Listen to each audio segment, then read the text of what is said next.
So next is of area under VT graph, velocity time graph. Suppose velocity time graph हमारे पास इस तरह से है। सो इसके अंदर वाला हमने क्या निकालना है, एरिया निकालना है।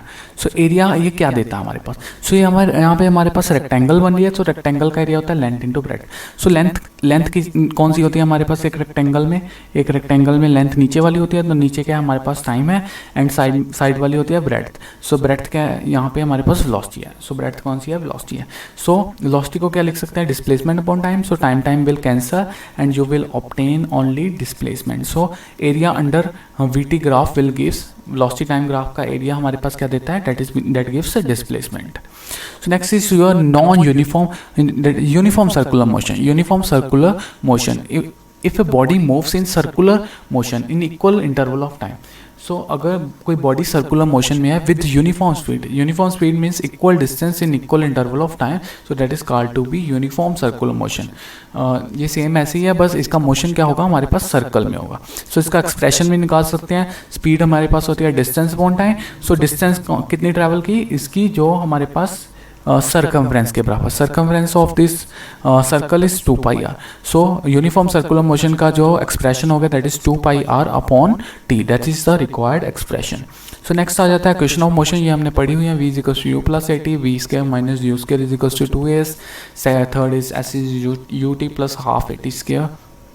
सो ये करेक्ट कर लेंगे, that is S is equals to U T plus half A T square. So that is the required expression.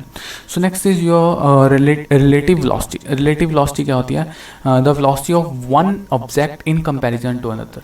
अगर दो ऑब्जेक्ट मूव कर रहे हैं तो एक की वेलोसिटी दूसरे के कंपैरिजन में, that is called to be relative velocity, उसको हम बोलेंगे रिलेटिव वेलोसिटी।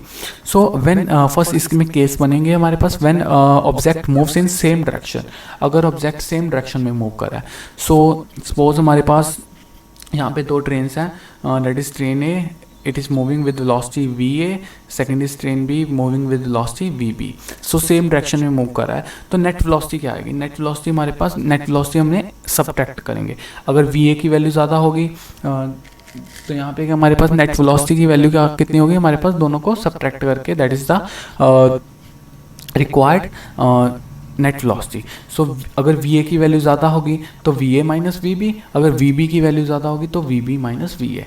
बट अगर ऑब्जेक्ट डिफरेंट डायरेक्शन में मूव कर रहा है, सपोज ट्रेन ए इस डायरेक्शन को मूव करिए एंड ट्रेन बी इस डायरेक्शन को मूव करिए, तो नेट वेलोसिटी दोनों को ऐड कर देंगे। नेट वेलोसिटी में क्या होगा, दोनों ऐड होंगे। अगर सेम डायरेक्शन में मूव कर रहे हैं तो सब्ट्रैक्ट होंगे, एंड अगर डिफरेंट डायरेक्शन में मूव करें that will add. So next is our basic types of motion. So basic types of motion is, first is your one dimension motion. The motion in a straight line, that is called to be one dimensional motion. अगर motion straight line में हो रहा है that is called to be one dimensional motion. Example, train on the railway track, car on a straight road, that is called to be one dimensional motion. Next is your two dimension motion. So two dimension motion is your the motion in a plane, जो plane में हो, that is called to be two dimension motion. दो dimension use हो रहे हैं, suppose boat in a lake. So यहाँ पे boat जो एक सॉलिड सरफेस है एंड जो लेक वाटर है that is a liquid surface. So दो तरह के हमारे पास एक प्लेन यूज़ हो रहा है, so that is called to be motion in two dimension. Third is your three dimension which is in the air, that is called to be three dimension motion. For example aeroplane का motion जो होता है three dimension motion, birds का motion होता है that is your three dimension motion. So इसी के साथ हमारा जो ओवरव्यू है वो कंप्लीट होता है। Next we will do Monday.